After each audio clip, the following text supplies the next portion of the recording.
الحمد لله رب العالمين وبه نستعين الصلاة والسلام على أشرف الأنبياء وسيد المرسلين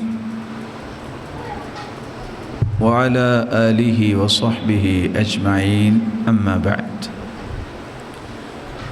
مناسب ہوگا کہ ساتھیوں کو قریب قریب کر لیں۔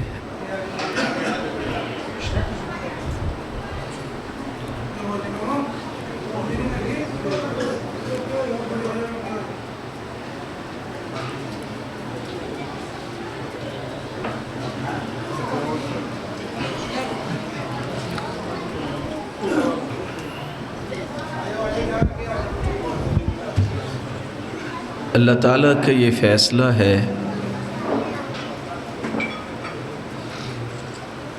کہ اللہ جس جگہ کو چاہے فضیلت سے نواز دے، جس وقت کو چاہے فضیلت سے نواز دے، جس عمل کو چاہے صاحب فضیلت بنا دے، اور جس انسان کو چاہے فضیلت سے نواز دے۔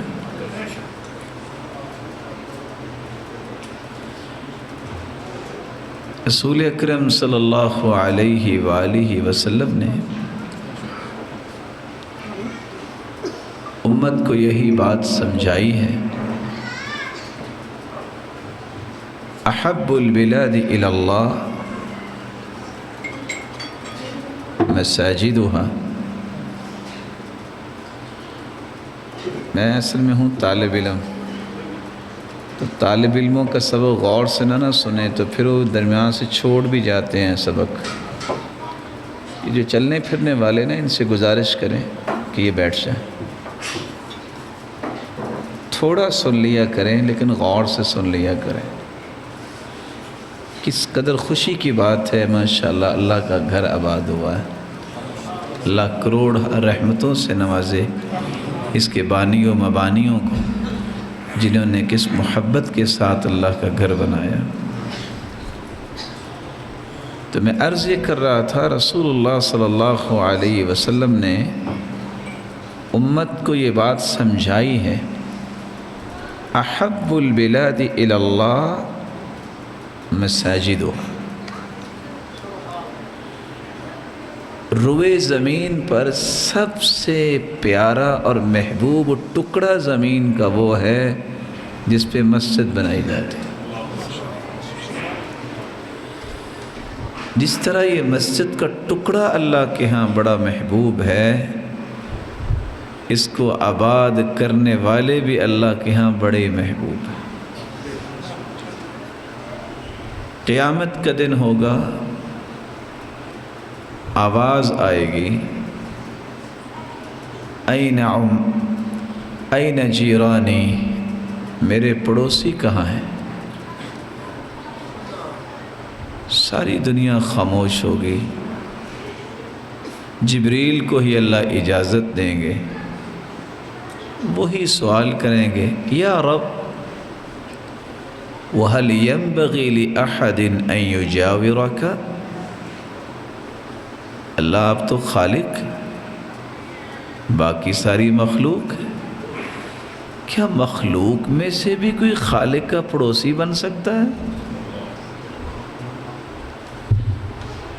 تو جواب دیا جائے گا، این عمار المساجد، کہاں ہیں مسجدیں بنانے والے اور آباد کرنے والے؟ آج وہ میرے پڑوسی ہیں۔ سلسلہ صحیحہ کی روایت اتنی پیاری روایت ہے، اتنی پیاری روایت ہے کہ اللہ کا گھر بنانے سے انسان اللہ کا پڑوسی بن جاتا ہے۔ حدیث تو موجود ہے، لیکن اس حدیث سے بھی سمجھ آ گیا کہ اللہ کا جو پڑوسی ہوگا جنتی تو ہوگا ہی نا۔ من بنا مسجدا یبتغی بہ وجہ اللہ، جو مسجد بناتا ہے اللہ کی رضا کے لیے، دوسری روایت میں آتا ہے صغیراً کان او کبیراً، وہ چھوٹی مسجد بنائے یا بڑی مسجد بنائے، بلکہ حدیث کہتی ہے وَلَوْ قَدْرَ مَفْحَصِ قَطَعٍ، بٹیر دیکھا ہوا ہے آپ نے؟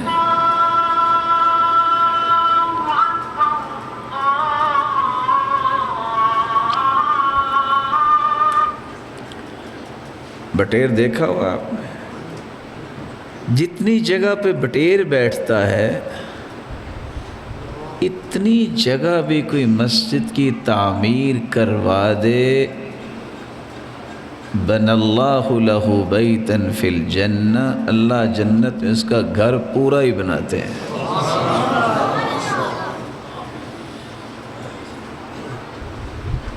آج بٹیر جہاں بیٹھتا ہے وہ کتنی کو جگہ لیتا ہوگا؟ آدھی اینٹ کے پوری اینٹ؟ آپ آدھی اینٹ مہنگی سے مہنگی بھی آپ خریدیں تو کتنے کی آئے گی؟ 5 روپے کی کہ 10 روپے کی؟ آپ کنسٹرکشن اور میٹیریل کا بھی حساب لگائیں، ایک اینٹ کو بلڈ کرنے کے لیے زیادہ سے زیادہ 20 روپے خرچ آئے گا۔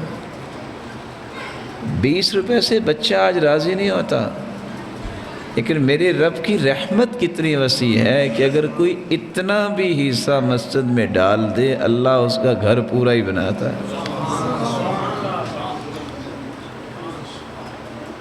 علماء نے اسی حدیث سے استدلال کیا ہے کہ جب مسجد بننا شروع ہوتی ہے، جس دن پہلی اینٹ رکھی جاتی نا، گھر جنت میں پورا ہو چکا ہوتا ہے۔ او اصغر من ذلک، چوتھی روایت کے الفاظ یہ ہیں بٹیر جتنی جگہ نہیں، اس سے بھی کم اگر خلوص نیت سے انسان مسجد کے ساتھ لگ جاتا ہے، اس سے کم بھی اگر مسجد کی تعمیر میں حصہ ڈالتا ہے اللہ اس کا بھی جنت میں گھر بنا دیتا ہے۔ تو سب سے پہلے میں اپنے رب سے التجا کرتا ہوں، مالک الملک تیرے وعدے بھی سچے، تیرے پیغمبر کی باتیں بھی سچی، اے اللہ جس نے تیرا یہ گھر بنایا ہے، جس نے بھی اس میں حصہ ڈالا ہے، سب کے گھروں کو جنت میں آباد فرما دے۔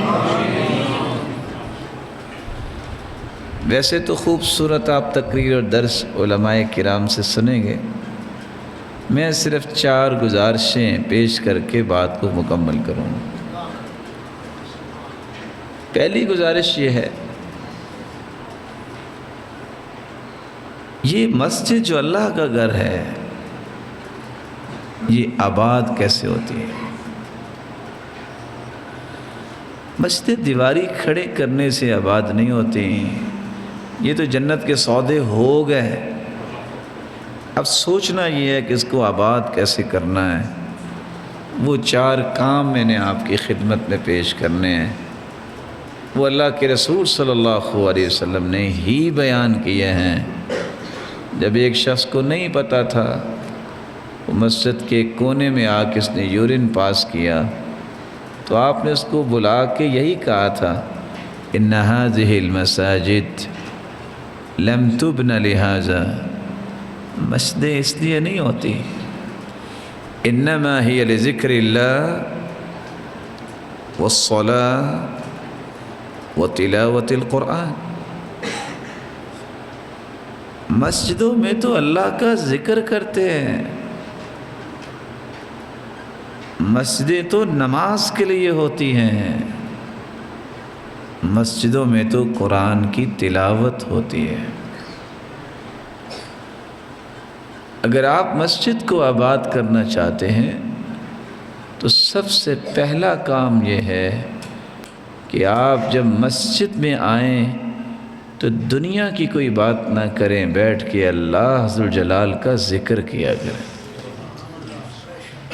عادات بدلیں۔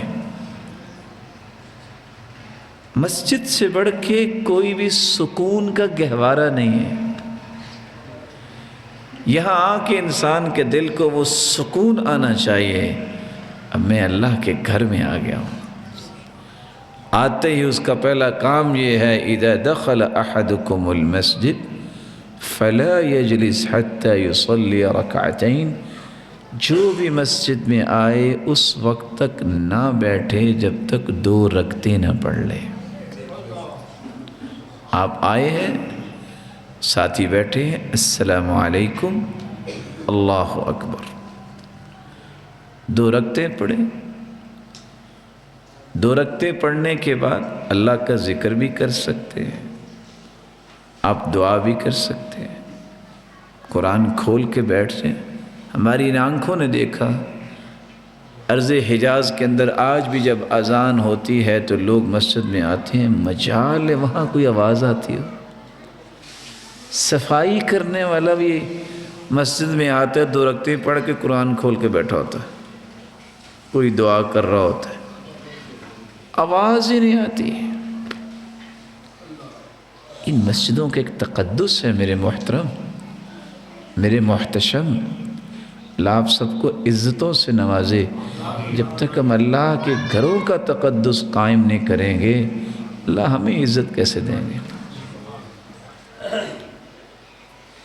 یہاں بیٹھ کے دنیا کی باتیں نہیں ہونی چاہیے۔ حدیث میں آتا ہے اللہ کے گھر میں بھی کوئی بیٹھا ہو اور دنیا کے لیے بیٹھا ہو، لا یبالیہم اللہ، اللہ تعالیٰ کو ایسے لوگوں کی پرواہ نہیں ہوتی۔ ایاکم وحیشات الاسواق، مسجدوں کو منڈیاں اور بازار نہ بناؤ۔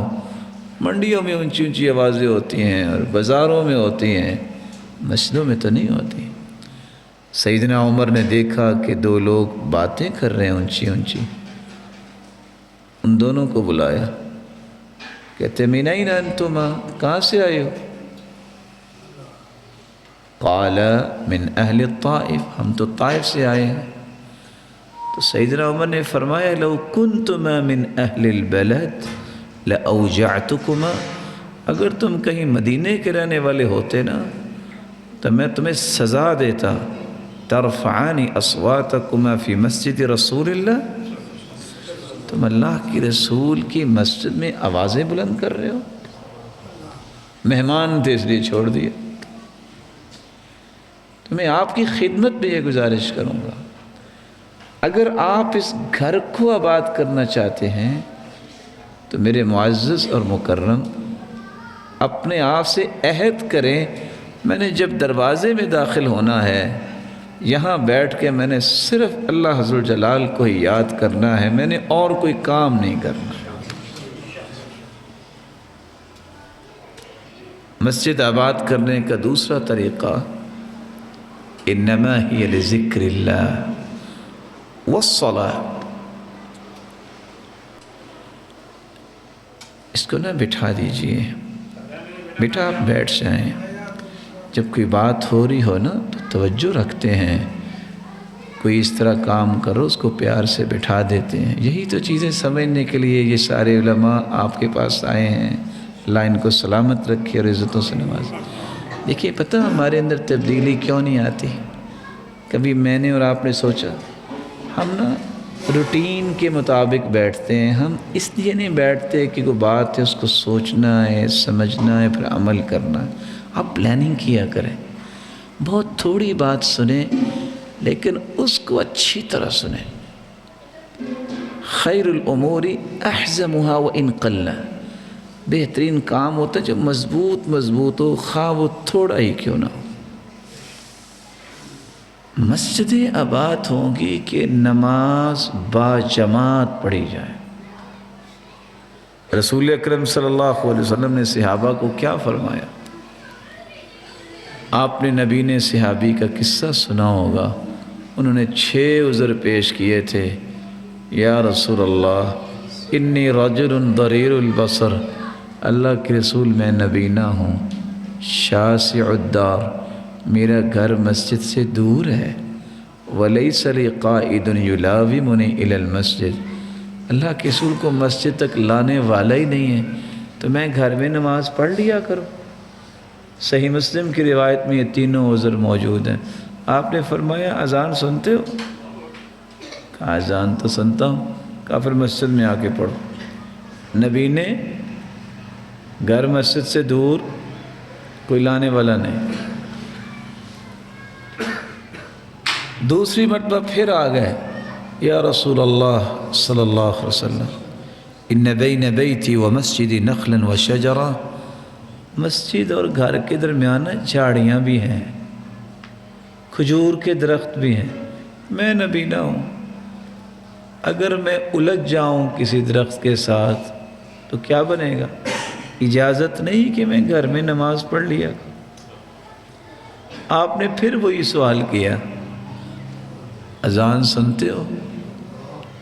کہا اذان تو سنتا ہوں. کہا پھر مسجد میں آ کے نماز پڑھو.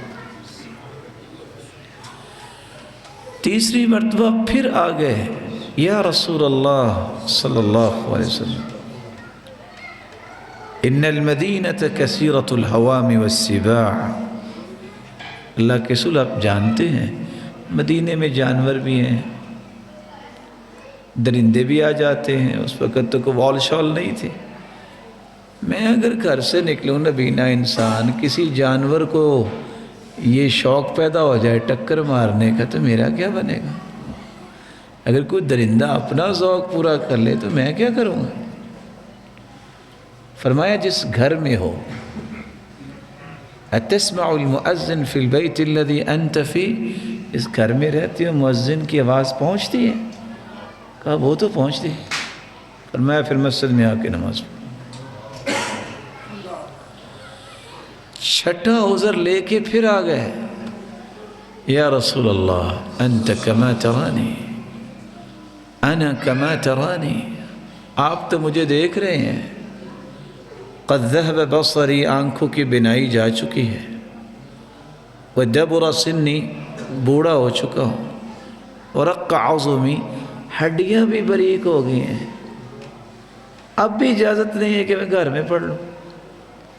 فرمایا صرف ایک بات بتاؤ، حی علی الصلاۃ حی علی الفلاح کی آواز سنتے ہو؟ آؤ کامیابی کی طرف. کہا آواز تو سنتا ہوں. کہا پھر مسجد میں آ کے نماز پڑھو. میں آپ کی خدمت میں ادب سے گزارش کروں گا، وہ تو نبینے تھے، گھر دور تھا، کوئی لانے والا نہیں تھا، راستے میں جھاڑیاں درخت تھے، جانور درندے تھے، ہڈیاں باریک ہو گئی. آج جس کو اللہ نے آنکھیں بھی دی ہوئی ہیں، محلے محلے میں مسجد ہے، لانے والے کی ضرورت نہیں ہے اور یہ عذر بھی نہیں ہے، پھر بھی وہ مسجد میں نہیں آتا، وہ قیامت کو 7واں عذر کون سا پیش کرے گا؟ تو اگر آپ مسجد آباد کرنا چاہتے ہیں، یہاں بیٹھے یہ طے کرو اور اپنے رب سے مانگو، میں دعا کرتا ہوں یا اللہ ہر نماز تکبیر اولیٰ کے ساتھ باجماعت پڑھنے کی توفیق عطا فرما. من صلی للہ 40 یوما فی جماعہ یدرک التکبیرۃ الاولیٰ کتبت له براءتان، براءۃ من النار و براءۃ من النفاق. جو 40 دن باجماعت نماز پڑھ لیتا ہے، اللہ کے ہاں اتنا پیارا بن جاتا ہے، نہ یہ منافق ہوگا، آنکھیں بند ہوگی تو جہنم سے بھی آزاد ہوگا. تو مسجد آباد کرنے کا دوسرا طریقہ یہ ہے، سب سے پہلے اللہ کا ذکر کیا جائے، یہاں دنیا کی باتیں نہ کرے، اپنی آوازوں کو اونچا نہ کرے، ادب سکھائیے بچوں کو بھی اور خود بھی کوشش کیجئے اس کا اہتمام کریں. اور دوسرا، کچھ بھی ہو جائے میری نماز نہیں جانی چاہیے. تیسرا کام جس سے مسجدیں آباد ہوتی ہیں وہ تلاوت القرآن. میں گزارش کروں گا اپنے محترم بھائی سے، میرے رب نے جس طرح میرے بھائی کو توفیق دی، اللہ کا گھر بنایا ہے، ایک بہترین امام رکھیں، خطیب رکھیں اور منہج وہ اختیار کریں جو سلف کا تھا. ہر روز فجر کی نماز پڑھانے کے بعد امام محترم یا خطیب محترم کچھ بھی ہو جائے کم از کم 3 آیتوں کا ترجمہ احباب گرامی کو پڑھائیں، مغرب کی نماز پڑھائے، زیادہ نہیں، ایک حدیث بیان کرے، کوئی کتاب شروع کر لے۔ 1 سال کے بعد اللہ کی قسم دیکھیے گا کہ سننے والوں کے دلوں میں رونق اور سکون کتنا آئے گا۔ آپ کسی مدرسے میں نہ بھی پڑھیں، اگر یہ سسٹم چل جائے ہر مسجد میں کہ صبح کو ہم نے قرآن کا ترجمہ پڑھنا ہے، شام کو حدیث پڑھنی ہے، قومیں تیار ہی ایسی ہوتی ہیں، جماعتیں مضبوط ہی ایسے ہوتی ہیں۔ اور کتنا اچھا ہو کس ترجمے کے ساتھ بچوں کا حفظ، بچوں کا ناظرہ، اس محلے کے لیے یہ ایک روشن مینار بن جائے یہ مسجد۔ اہتمام کیجیے، اس طرح مسجدیں آباد ہوتی ہیں۔ اللہ ہمیں توفیق سے نوازے۔ چوتھی اور آخری بات، مسجد آباد کرنے کا ایک چوتھا طریقہ بھی ہے۔ جو شخص مسجد میں قدم رکھے، آپ کا دل باغ باغ ہو جانا چاہیے کہ اللہ کے مہمان آ گئے، کیونکہ حدیث نے کہہ دیا نا فَهُوَ زَائِرُ اللَّهِ، جو مسجد میں آتا ہے وہ اللہ کا مہمان آیا۔ وَحَقٌّ عَلَى الْمَزُورِ أَن يُكْرِمَ الزَّائِرِ، جس طرح دنیا میں ہر بندہ اپنی استطاعت کے مطابق مہمان نوازی کرتا ہے، اللہ اپنی شان کے مطابق اس کی مہمان نوازی کرے۔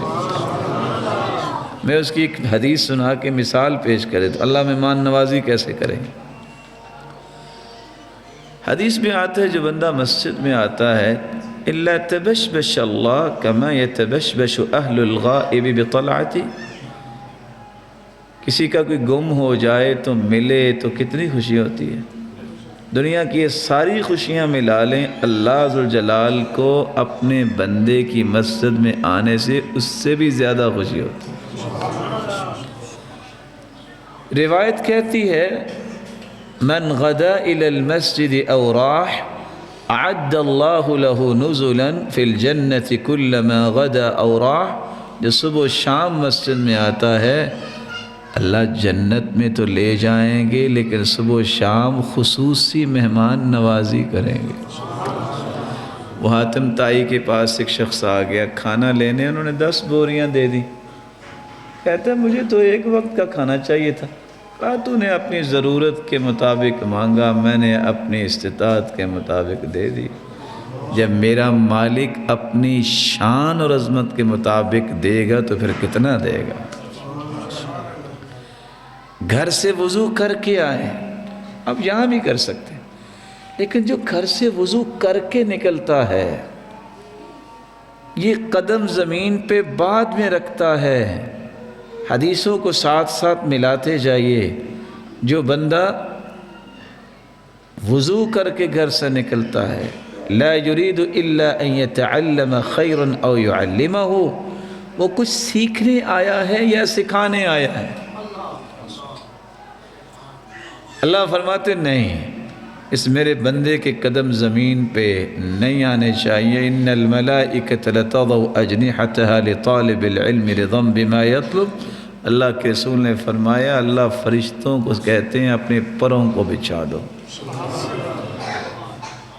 بِكُلِّ خُطْوَةٍ يَخْطُوهَا إِلَى الْمَسْجِدِ، ہر اٹھنے والا قدم مسجد کی طرف اس کی 10 نیکیاں ملتی ہیں جب زمین پہ رکھتا ہے، اور 10 نیکیاں اس کی ملتی ہیں جب وہ نماز پڑھ کے گھر واپس جاتا ہے۔ كَانَ لَهُ اجر حاج تامًا حجته، اجر اتنا ملتا ہے جتنا حاجی مکمل حج کر کے آیا۔ میں صرف سمجھانے کے لیے اس صحیح ترغیب و ترہیب کی روایت کا مفہوم پیش کرنا چاہوں گا۔ کیوں جی اگر 5 وقت ہم وضو کر کے گھر سے آئیں تو ایک دن میں کتنے حج کا ثواب لے سکتے ہیں؟ ہفتے میں کتنے حج کا ثواب مل سکتا ہے؟ 40۔ آپ 7 دن کا حساب لگا لیں کہ 8 دن کا لگانا؟ ایک مہینے کے کتنے بنیں گے؟ 35 کو آپ دیں نا 150، اور سال کے کتنے بنیں گے؟ کیا پریشانی ہے؟ جو سچی نیت والا ہے وہ ایک سال میں، میرے معزز اور مکرم بھائی، کتنے 100 حج کا ثواب لے سکتا۔ آپ 150 کو ذرا دیں نا، ملٹیپلائی کریں نا، 1800 بنے گا نا۔ ہم پریشان ہیں جی حج بند ہو گیا، حج بند ہو گیا۔ آپ کی اگر نیت ہو، میری اگر نیت ہو، تو میں یہاں بیٹھے بھی ثواب لے سکتا ہوں، لیکن ہم دعا کرتے ہیں اللہم اکشف الغم عن هذه الامہ، اللہ ہر قسم کی بیماری دور فرما دیجیے۔ تو میں گزارش یہ کر رہا تھا کہ مسجد میں جو آئے اس کو ڈیرا نہ بنائیے گا، یہ مسجد ہے۔ المسجد بیت کل تقی، ہر متقی کا یہ گھر ہے۔ ڈیرے جو ہوتے ہیں نا اس میں مرضی ہوتی ہے، کسی کو آنے دیں کسی کو نہ آنے دیں، مسجدوں میں روکا نہیں کرتے۔ جب تک آپ کے اندر اخلاق، نرمی اور احترام نہیں ہوگا، یہ مسجد آباد نہیں ہوگی۔ جو بھی آئے، اللہ کا مہمان آیا، میں نے اس کی عزت کرنی ہے۔ کیا حال ہے؟ آپ ٹھیک ہیں؟ اللہ آپ کو سلامت رکھے، دعائیں دیں، میرے لائق کو خدمت ہو، کوئی کام ہو۔ اس سے لوگ پھر مسجد کے ساتھ جڑتے ہیں۔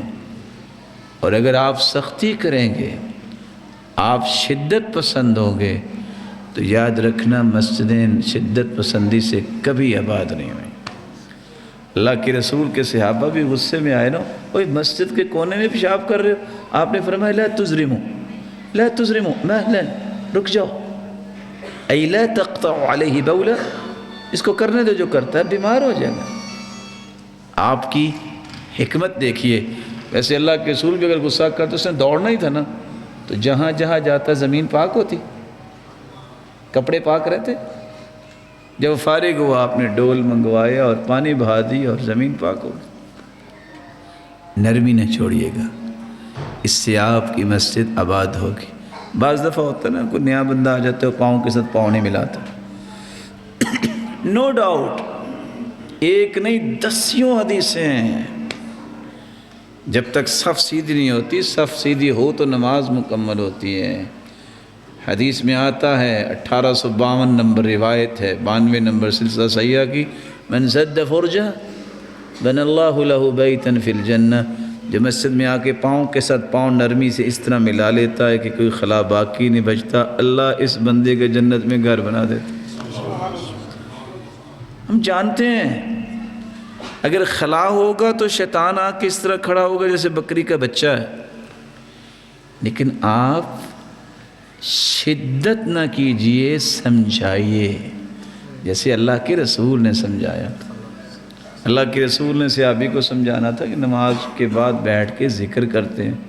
معاذ بن جبل نے نماز پڑھی تو چلے، کہتے ہیں یا معاذ، آواز دی۔ جس کو اللہ کے رسول بلائے اس کے تو وارے نیارے ہو گئے نا۔ دوسرا کام، کہتے ہیں انی احبک یا معاذ، معاذ مجھے آپ سے بہت محبت ہے۔ وہ اللہ کے رسول کہہ رہے محبت ہے؟ کہا لبیک و سعدیک، اللہ کے رسول مجھے بھی بڑی محبت ہے۔ معاذ کے آنے کا انتظار نہیں کیا، خود اٹھے، پھر چل کے گئے، اور پانچواں کام، معاذ کا ہاتھ اپنے ہاتھوں میں لے لیا، اپنائیت دی۔ کہتے ہیں معاذ میں تمہیں ایک تحفہ دینا چاہتا ہوں۔ اللہ کے رسول مجھے تحفہ؟ کیا تحفہ ہے؟ لا تدعن دبر كل صلاة اللہم اعنی علی ذکرک و شکرک و حسن عبادتک۔ میرے صحابی کسی نماز کے بعد یہ دعا نہ چھوڑنا، اللہم اعنی علی ذکرک و شکرک و حسن عبادتک۔ جب یہ محبت اور احترام کا انداز آئے گا تو لوگ آپ کی بات سنیں گے۔ وہ کہتے ہیں نا، وہ ایک مسجد میں بیچارہ کو آ گیا، اس کو نہیں پتا تھا کہ پاؤں کے ساتھ پاؤں ملانا ہے، اس کے ساتھ پاؤں ملایا، اس نے پیچھے کر لیا۔ اس نے وہاں جا کے پاؤں ملایا، اس نے اور پیچھے کر لیا اپنے آپ۔ ادھر نماز پڑھی جا رہی اور یہ چلتے جا رہے ہیں۔ وہ مسجد کی دیوار باہر کی چھوٹی چھوٹی تھی، اس نے چھلانگ لگائی اور مسجد کے باہر کہنا ہون آ گئے۔ آپ دیانت داری سے بتائیں، اس نے نیکی کی ہے؟ کاش وہ نماز کے بعد سمجھاتا کہ میرے محترم بھائی سنت یہ ہے۔ مولانا ثناء اللہ امرتسری نے جب دیکھا کہ وہ دوست کی شلوار پاجامہ ٹخنوں سے نیچے ہے تو انہوں نے یہ تو نہیں کہا اوے منافق، اوے فاجر، یہ تو جہنمیوں کی نشانی ہے، حدیث میں آتا جہنم میں جائے گا۔ انہوں نے کیا کہا؟ یہ کپڑا بہت پیارا ہے، ویسے آپ نیچے سے تھوڑا سا کاٹ دینا تو میری ٹوپی بڑی پیاری بن جائے گی۔ اس نے زندگی میں پھر نیچے کیا ہی نہیں۔ آپ میرے معزز، یہ منہج ہے ہمارا، ہم اللہ کے رسول کے امتی ہیں۔ اللہ کے رسول کا اخلاق دیکھ کے کافر مسلمان ہوتے تھے، آج ہماری بد اخلاقی کو دیکھ کے اپنے بھی بیگانے بنتے۔ تو میں پھر کہوں گا یہاں بیٹھ کے اللہ کا ذکر کریں، نماز با جماعت پڑھیں، صبح و شام قرآن و حدیث کی تعلیم کا بندوبست کریں، ڈیرا نہ بنائیں، اللہ کا گھر بنائیں اور آنے والے کو عزت احترام دیں۔ انشاءاللہ یہ مسجد کا ہر دن آپ کے درجات کی بلندی کا باعث بنے گا۔ میرے مالک بانی مبانی کے گھر دنیا میں بھی آباد فرما اور جنت میں بھی آباد فرما، جس طرح تیرے گھر میں جمع ہیں اے اللہ ان کو جنت الفردوس میں اپنے محبوب کے ساتھ جمع فرما اور اپنے دیدار کا بھی مستحق بنا۔ وآخر دعوانا الحمدللہ۔